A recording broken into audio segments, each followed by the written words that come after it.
After descending into and meandering all along the Rift Valley, we headed to one of the most celebrated conservancy areas in the world, the Masai Mara.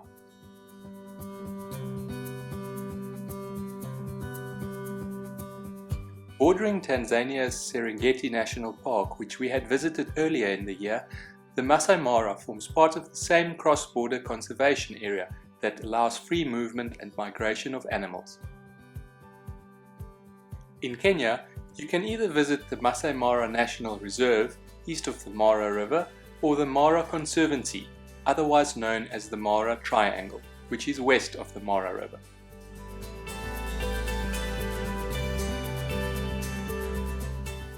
Generally speaking, the Mara Triangle has less safari vehicle traffic and enforces strict game viewing rules, a very good thing in this part of the world.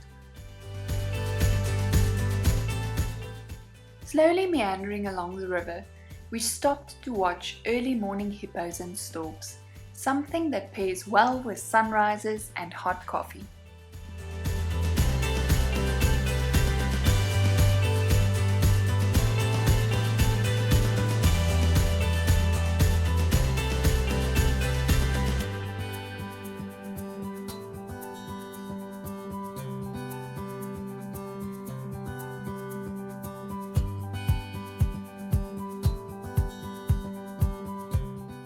After coffee, it was time to search for the main reason so many people visit the Mara. The great wildebeest migration is one of the 7 wonders of the natural world.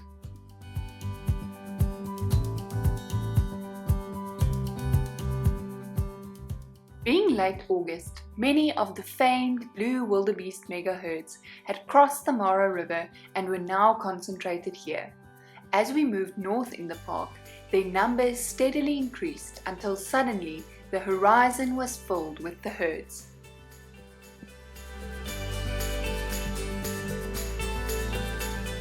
Observing these spectacular herds, hearing their snorts and grunts from afar, and feeling the dusty earth vibrate as they move in their thousands is something no camera can ever capture faithfully.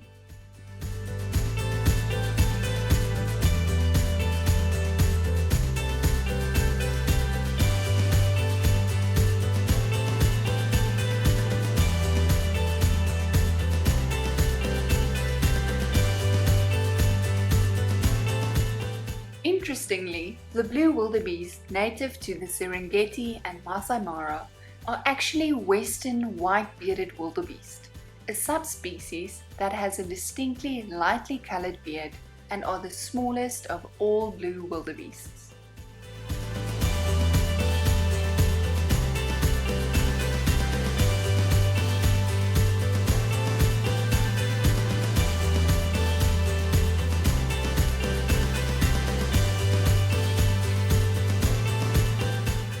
With so many prey animals around, carnivores obviously have a good time here, simply picking off young or injured animals from the daily drive-through menu.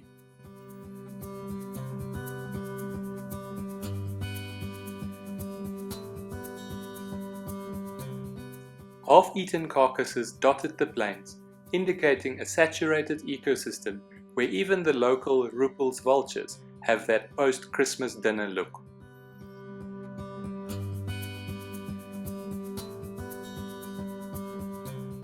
We were spoiled with picture-perfect encounters of not only lions, but also 2 beautiful cheetah brothers.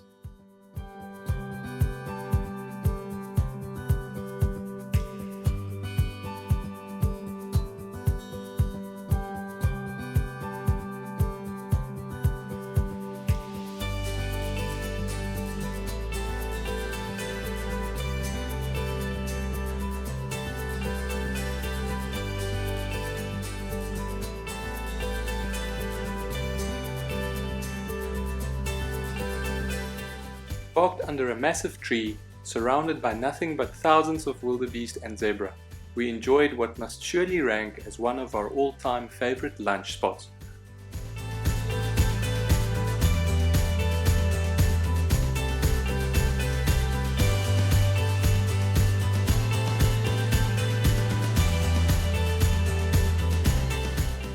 The The landscapes in the south of the Mara are similar to the Tanzanian side of the ecosystem, dominated by vast grasslands. Further north, volcanic outcrops and hills started to appear, eventually terminating in a towering escarpment forming the natural northern boundary of the valley. The view from the top was nothing short of spectacular, and not a bad place to celebrate Simone's milestone 30th birthday.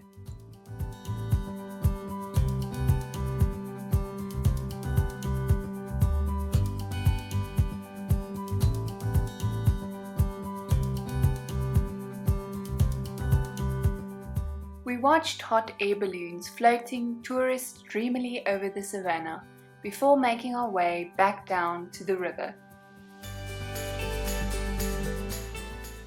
Did you know that the eland subspecies found here is named after Colonel Patterson of the Tsavo man-eating lions fame?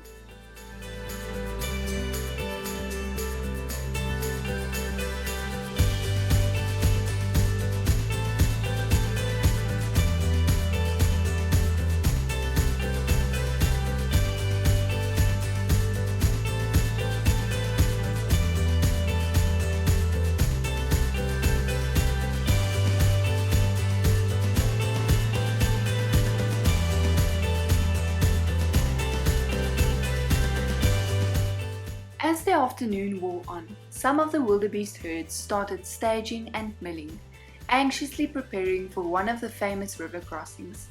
We missed out on seeing big river crossings, but judging by their content and knowing smiles, the local crocodiles obviously did not.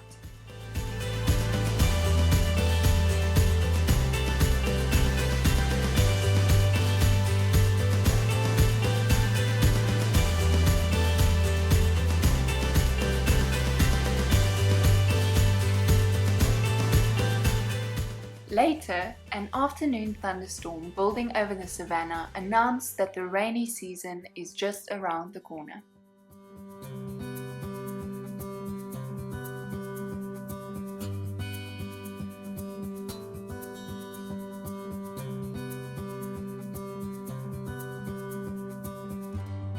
Just before sunset, we drove into a postcard when we again met up with the two cheetah brothers scanning the horizon from a termite mound.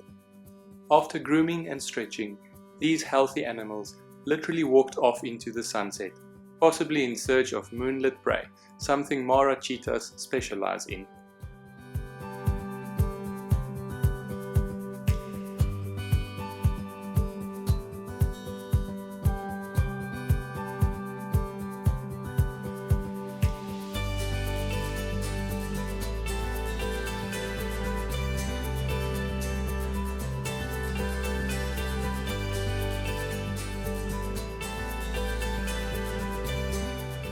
We camped at the unfenced Iluwai campsite on a beautifully situated koppie.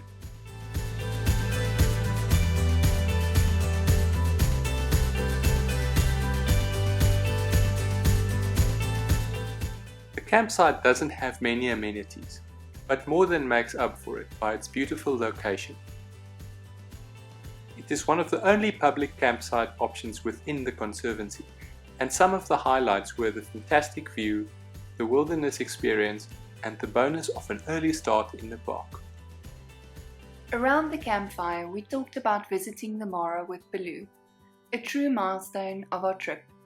Yes, the Mara Triangle will indeed provide ample photo opportunities and enable you to tick items off your bucket list. But perhaps it is rather the moments in between and a deepened appreciation and care for the creation that give true magic to the miles.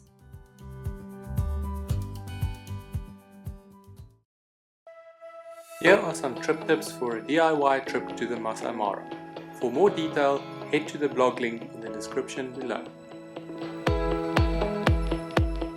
Join us next time as we head to the scenic Amboseli National Park.